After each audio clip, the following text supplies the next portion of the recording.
સ્વાગત છે। શહેરી વિકાસ માટે રૂપિયા 30,000 કરોડની ગ્રાન્ટ, સ્વચ્છતા જાળવવા નગરપાલિકાઓને સીએમની તાકીદ। ગાંધીનગરમાં સ્વર્ણિમ જયંતિ મુખ્યમંત્રી શહેરી વિકાસ યોજના હેઠળ આજે વિવિધ વિકાસ કામો માટે ગ્રાન્ટના ચેક અર્પણ કરવામાં આવ્યા। નાગરિકોની સુખાકારી, માળખાકીય સુવિધાઓના વિકાસ અને જીવન ધોરણ ઊંચું લાવવાના હેતુથી આ ગ્રાન્ટ ફાળવવામાં આવી છે। પ્રવક્તા મંત્રી જીતુ વાઘાણીએ જણાવ્યું કે વર્ષ 2005થી આ પ્રકારે શહેરી વિસ્તારના વિકાસ માટે ગ્રાન્ટ આપવાની શરૂઆત કરવામાં આવી હતી। આજે મુખ્યમંત્રી દ્વારા અત્યાર સુધીમાં અંદાજે રૂપિયા 30,000 કરોડની ગ્રાન્ટ અર્પણ કરવામાં આવી છે। મુખ્યમંત્રીએ શહેરી વિકાસને લઈને જરૂરી માર્ગદર્શન અને સૂચનો આપ્યા હતા। ખાસ કરી નગરપાલિકા અને મહાનગરપાલિકાઓ દ્વારા માળખાકીય સુવિધાઓ મજબૂત બનાવવા તેમજ નાગરિકોનું જીવન ધોરણ વધુ ઊંચું લાવવા સતત પ્રયાસો કરવા પર ભાર મુકાયો છે। સાથે જ મુખ્યમંત્રીએ સ્વચ્છતા અંગે નગરપાલિકા અને મહાનગરપાલિકાઓને તાકીદ કરી છે।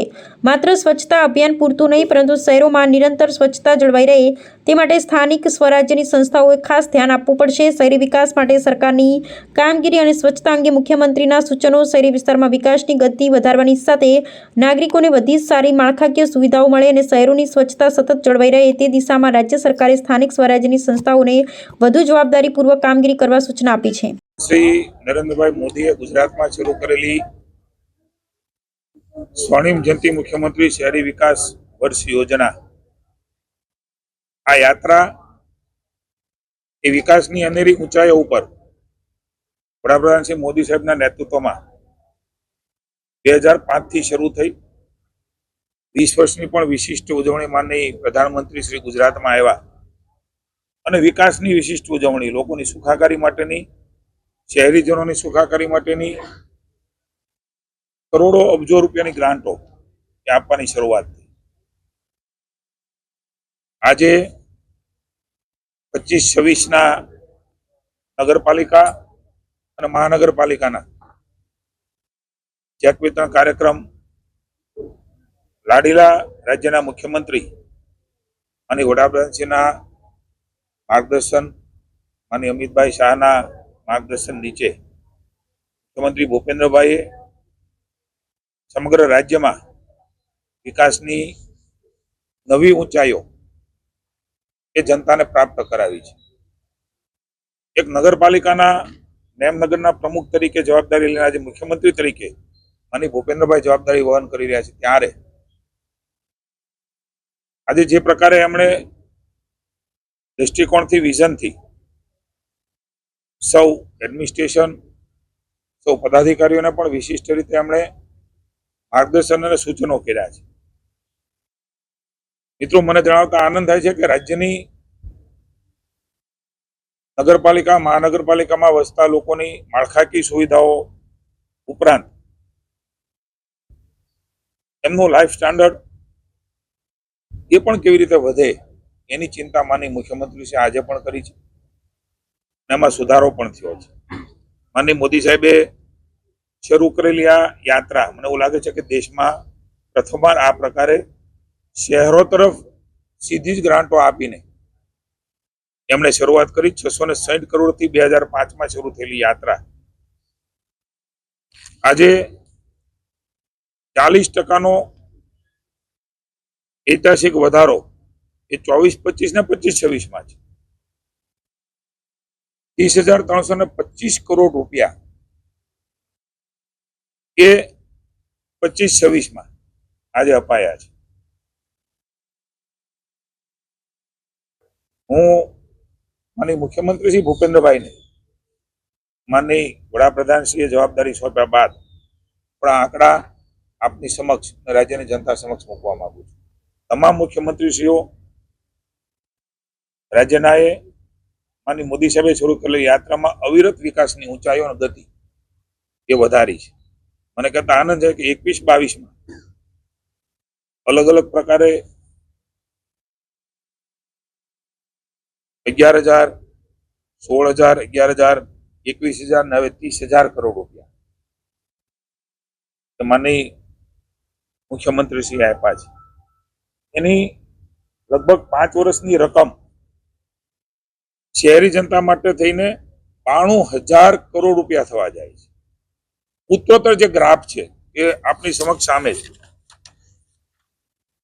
એક મોદી સાહેબના વડપણ અને માર્ગદર્શન નીચે રાજ્ય કેવી રીતે લોકોની સુખાકારી આપી શકે એનો આ ગ્રાફ માની મુખ્યમંત્રી ભૂપેન્દ્રભાઈના વિઝનરી લીડરશીપમાં હું આપને બતાવી રહ્યો છું અને રાજ્યની જનતા પણ એની અનુભવ અને અનુભૂતિ કરી રહી છે.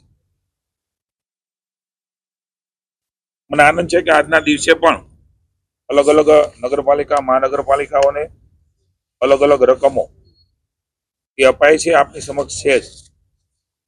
નવી મહાનગરપાલિકાઓ બની છે, નવા પદાધિકારીઓ પણ છે, એમને પણ માનનીય મુખ્યમંત્રી છે શુભકામના આપીને ક્વોલિટી કામ થાય, સમગ્ર રાજ્યમાં સીસી રોડ બને. આ રકમ તો માત્ર બજેટ હેડ ઉપરાંત પણ માનનીય મુખ્યમંત્રીશ્રીએ ભરોસો આપ્યો છે રાજ્યની જનતાને. એ ચાહે ગ્રામીણ જનતા હોય તો એના પણ અલગ અલગ પંચાયતના કામો, એ કેન્દ્ર સરકારની ગ્રાન્ટો, રાજ્ય સરકારની ગ્રાન્ટો, એના દ્વારા બધાનું જીવન આજથી 20-25 વર્ષ પહેલા, 30 વર્ષ પહેલા અને આજે એ બધા અનુભવ કરી રહ્યા છે. સીધી ગ્રાન્ટો પણ રાજ્ય સરકાર આપી રહી છે. મહત્વના પ્રોજેક્ટો માટે ક્યાંય પણ માનનીય મુખ્યમંત્રી ભૂપેન્દ્રભાઈ કાયમ કહ્યું છે કે પૈસાના વાકે જનતાની સુખાકારીના કામો અટકશે નહીં. હું એમ કહીશ કે માનનીય વડાપ્રધાનશ્રીએ શરૂ કરેલી આ યાત્રા સેચ્યુરેશન પોઈન્ટ ઉપર ગુજરાતમાં પહોંચી છે, જેનો અનુભવ તમે, હું ને સામાન્ય જનતા કરી છે. આઉટગ્રોથ એરિયા હોય, નવી સોસાયટીઓ શહેરની બહાર બની હોય, પણ મૂળ જે મહાનગર ને નગર હતું, લગભગ એ પૈસા ક્યાં વાપરવા એ સ્થિતિમાં આજે ગુજરાત પહોંચ્યું છે. જનતાએ ભારતીય જનતા પાર્ટીને આપેલા આશીર્વાદ, એના વિકાસ રૂપી રાજ્યની ભારતીય જનતા પાર્ટીની મુખ્યમંત્રીના અલગ અલગ મુખ્યમંત્રી પદના વડપણ નીચે એ પાછા આપવાના પ્રયાસો કર્યા છે. માનનીય મુખ્યમંત્રી ભૂપેન્દ્રભાઈ પટેલે પણ ખૂબ સંવેદનાથી, સહજતાથી લોકોને પાછું આપવાના પ્રયાસ જ્યારે જનતાએ આપ્યા છે, ત્યારે આજે એ પ્રતિબિંબ આપણે જોઈ રહ્યા છીએ. હું માનનીય રાજ્યની જનતા વતી મુખ્યમંત્રી ભૂપેન્દ્રભાઈ પટેલને અભિનંદન આપું છું. આજના કાર્યક્રમમાં શહેરી વિકાસ મંત્રી, અમારા સિનિયર મંત્રી આદરણીય કનુભાઈ, શહેરી વિકાસ રાજ્યમંત્રી દર્શનાબેન, માનનીય મેયરશ્રી અમારા દંડક જગદીશભાઈ, મેયરો, મહાનગરપાલિકાની ટીમ, નગરપાલિકાની ટીમ, કમિશનરશ્રી, સીઈઓ વગેરેની વિશેષ ઉપસ્થિતિમાં માનનીય મુખ્યમંત્રીશ્રી આ ચેક વિતરણ કર્યા છે, ત્યારે રાજ્યની સરકારને સંપૂર્ણ ભરોસો છે. હજી પણ નવી વિકાસની માળખાકીય સુવિધાઓમાં જનતાનો હેપીનેસ ઇન્ડેક્સ કેવી રીતે વધે, એની માળખાકીય સુવિધાઓ કેવી રીતે પ્રાપ્ત થાય, એના માટેના પ્રયાસો અવિરતપણે રાજ્યની સરકાર ચાલુ રાખવાની છે. આ તકે હું રાજ્યની જનતાને પણ અભિનંદન આપું છું. આપના થકી બનાવેલી સરકાર, આપના આશીર્વાદથી બનેલી સરકાર એ હંમેશા રાજ્યની જનતાની તમામ વર્ગની એ ચિંતા કરીને સર્વકારી રીતે આપણું રાજ્ય એ વધારે વિકસિત થાય. 2047માં મોદી સાહેબના નેતૃત્વમાં વિકસિત ભારતની જે કલ્પના છે, એમાં ગુજરાત વધારે અગ્રસર રહે, એના માટે ગ્રીડથી માંડીને અનેક વ્યવસ્થાઓ માની મુખ્યમંત્રી ઊભી કરી છે, અને એના ઇન્ડિકેટર્સ એ પણ નક્કી કર્યા છે. ત્યારે ઇન્ડિકેટર્સ મુજબ સ્વચ્છતાના પણ હંમેશા વડાપ્રધાનશ્રી આગ્રહી રહ્યા છે, અને આજના પોતાની વાતમાં પણ મુખ્યમંત્રીશ્રીએ સ્વચ્છતાના ક્રમમાં આપણું નગર મહાનગર કેવી રીતે આગળ વધે, ગામડું કેવી રીતે આગળ વધે, એની પણ ચિંતા વ્યક્ત કરી છે. એમના માટે પણ માર્ગદર્શન આપ્યું છે. ત્યારે સૌ સાથે મળીને 2047માં આપણું ગુજરાત એ વધારે અગ્રસર વિકસિત ભારતમાં રહે, એના માટેના સૌ પ્રયાસો કરીએ.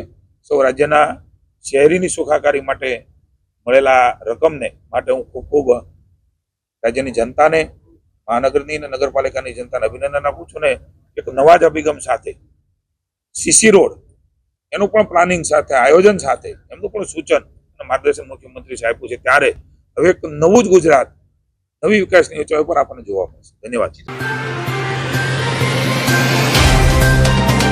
तो व्हाट्सएप, ट्विटर, फेसबुक, इंस्टा जहाँ भी आपका अकाउंट है, इसे शेयर बटन के द्वारा वहाँ पर शेयर करें